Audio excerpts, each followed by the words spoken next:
Good morning on a Thursday. You know, when God comes in just in the nick of time and helps you solve one step to solving your problem. Right? So I thought about what I had said.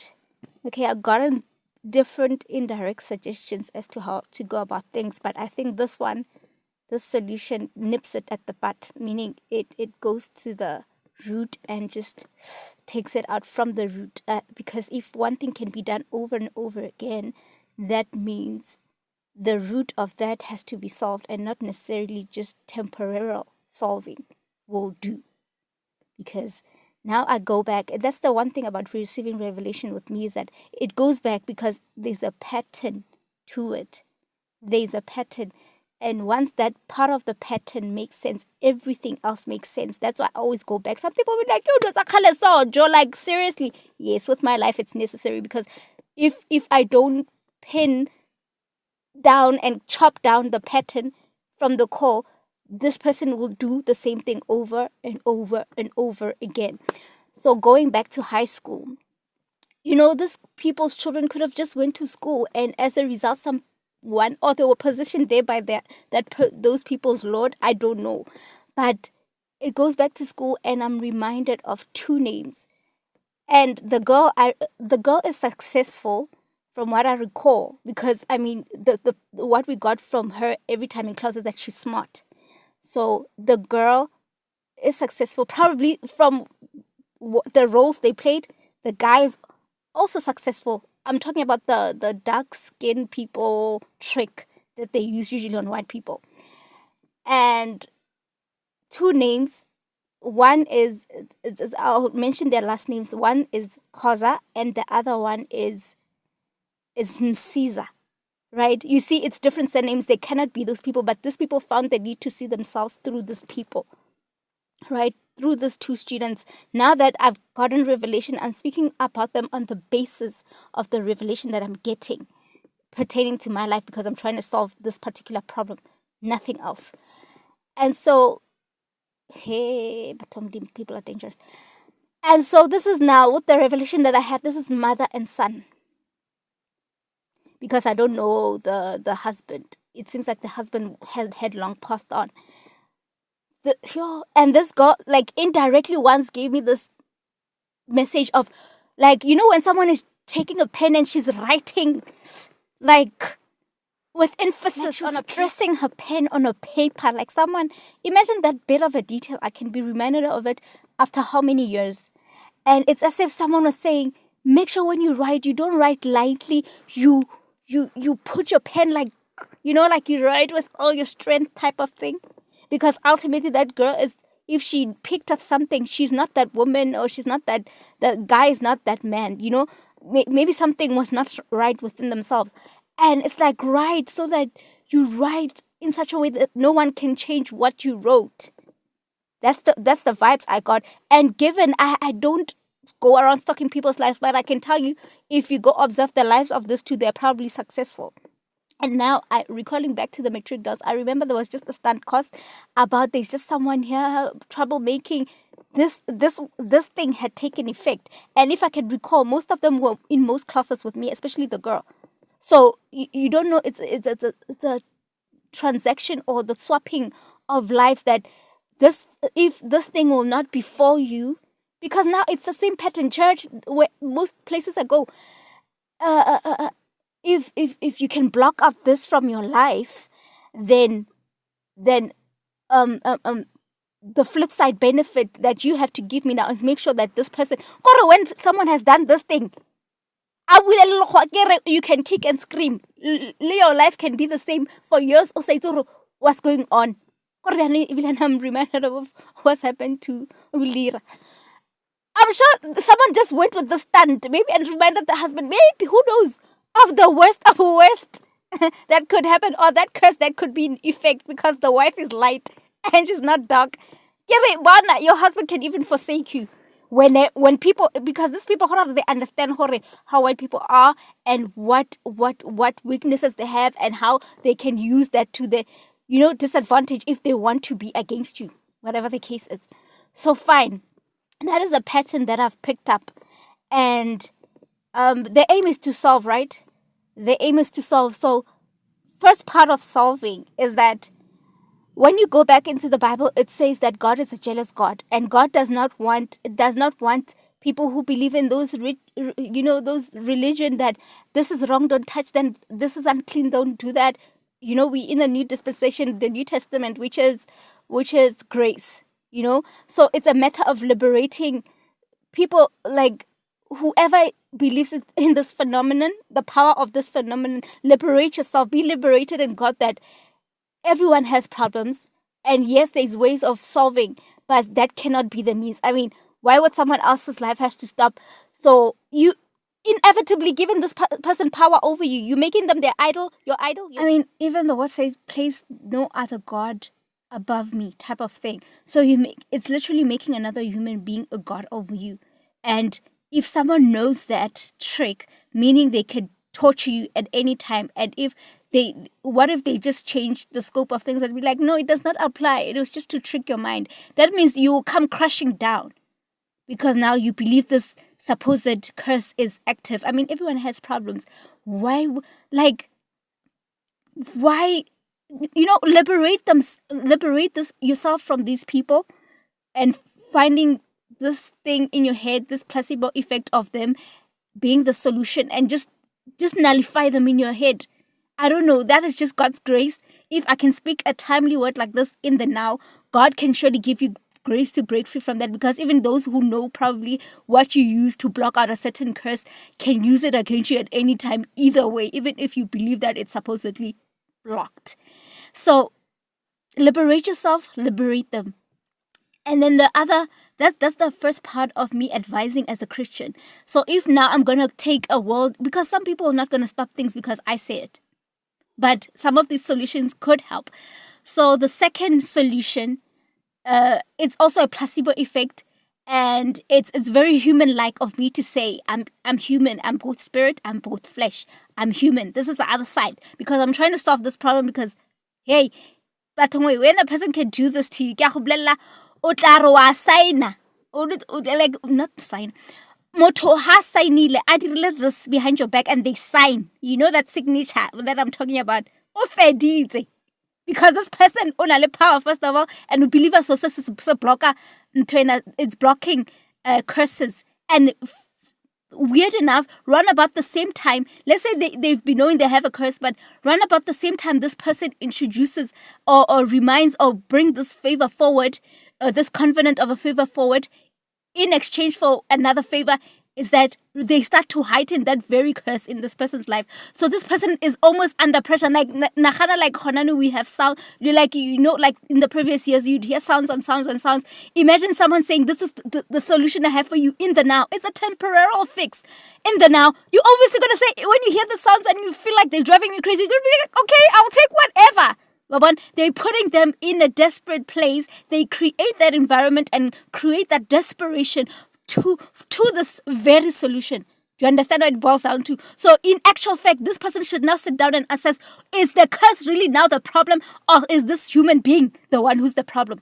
Who is actually the problem? The curse might not even, curses, they can come for a season and be gone.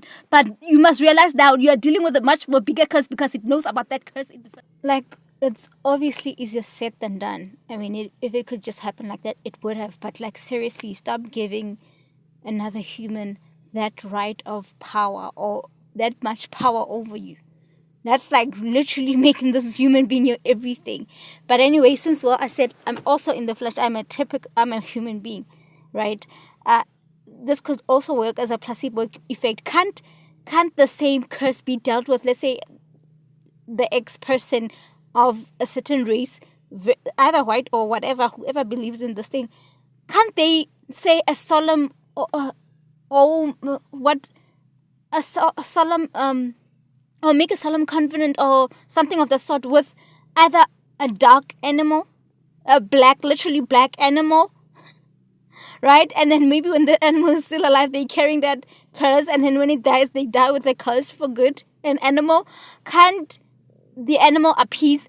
Can't darkness, like making a solemn oath or whatever it is, formulating that covenant in darkness, like in the dark, and it's recorded, maybe the voice is recorded or the word is recorded, and then it just remains in the dark and a certain person knows about it. It's placebo effects. I mean, because some problems you can't just snap out of it. So can't it be, I'm coming up with solutions. I'm not trying to complain about a problem and judge people, but can't it translate from a human being to an inanimate object, at least, right? Umuntu uyagowa, like ugowela into engekho. Like a person is just going through the most for things that don't make sense. Imagine your life being made to come to halt because people are just using this one trick. Like, so now when I sum it up, this the typical mother son. Okay, the mother is no more, we don't know, but anyway, mother son. So what they do is stalk a person's life, then wait for you to get around a certain premises, get comfortable.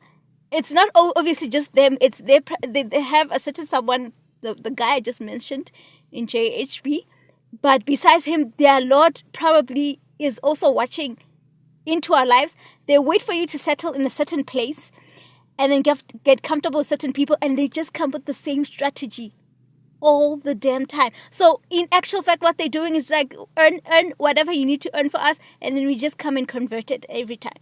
We just come and convert it, and we convert it for our good, and you don't notice. You might not even get this in a million years, and we just keep taking and taking. Like, yo, abantu what isn't it ezimbi? Hey! So literally, this just boils down to I didn't just complain about the whole thing. I brought up solutions.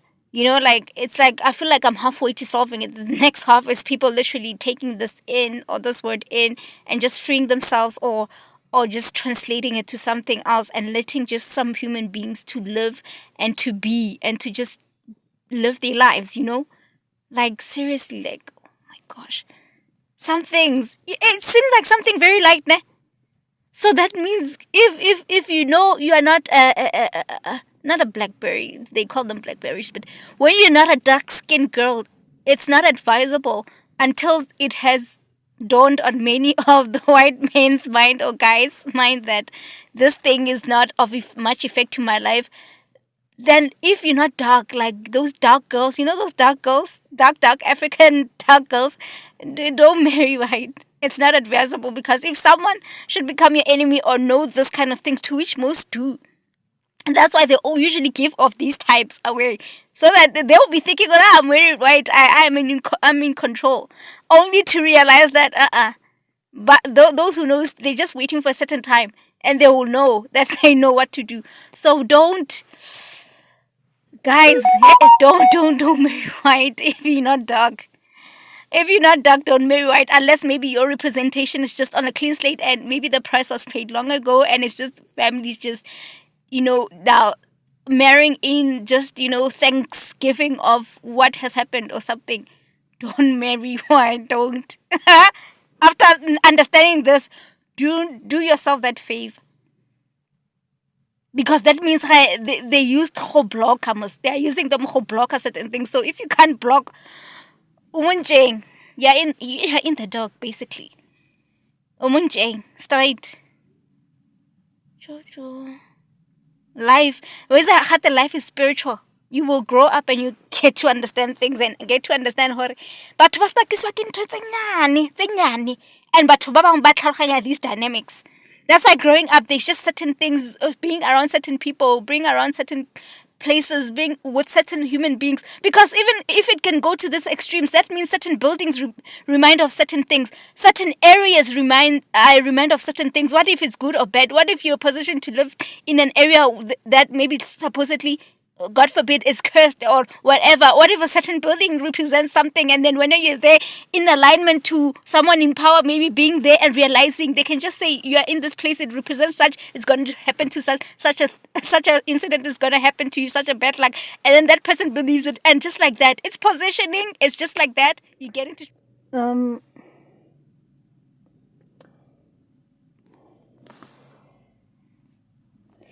wait, whether or not, people learn certain tendencies from people, and it could be those who've been around them who've learned the ways to replicate, but obviously they learned it from them. So now they've become who they probably were even once hated. The problem here is that the pattern is that they keep going to people in a person's life and keep burdening people with their missions. You know what I mean? Some people are people's children. They are people's children. Their parents have their own goals for their children. You understand? And you just come and create this whole world and scenario of yours and inflict it on people that, I mean, Linda, I don't know these people, so I can't even feel guilty for anything. I'm just like taking aback on so much effort. Are you serious right now? But like, these are people's children. You know what I mean? And you are burdened like that. It's just a typical drainage of a situation where countless time after time and after time again, that people's children have to be just involved and just be burdened with so much. Is it necessary to replicate your life? Isn't it enough that it's happening in your own life? Do you have to always be replicating it and going to other places and replicating the same thing and replicating? You're literally now magnifying the whole thing instead of solving it. Do you understand? Instead of taking those efforts to solve it and to move on with life, they wanna replicate. And so they burden people's dreams or people's lives. Happy, you must remember other like, let's say for now, like, since I can't talk about things from years ago, but from now, when some of these peoples I talk about, besides elders, like our youth peoples, at least elders have the experience of life. They can somehow find a way to combat this because it's not the first time maybe they're dealing with it, and they have a wisdom to dealing with it. But what if it's just someone who's just a youth and they are burdened with such missions? You have to act like this one is the mother, this one is the dad, do this, do that, don't do this. You are involving people's children in confidence. You burdening people with things that have nothing to do with them. You are burdening souls. Like, it's not fair, You're burdening souls and you putting children into confidence. Next minute, if they don't want to cooperate, man. Ha le shapo limetsa bana ba batho I right ntho le etsang limetsa bana ba batho I cannot affiliate with most of the people I could call friends and from school and stuff like that, because the perception has changed, and the other is the mother, it's crazy. What are you doing? Like, are you that traumatized? Like, what is it?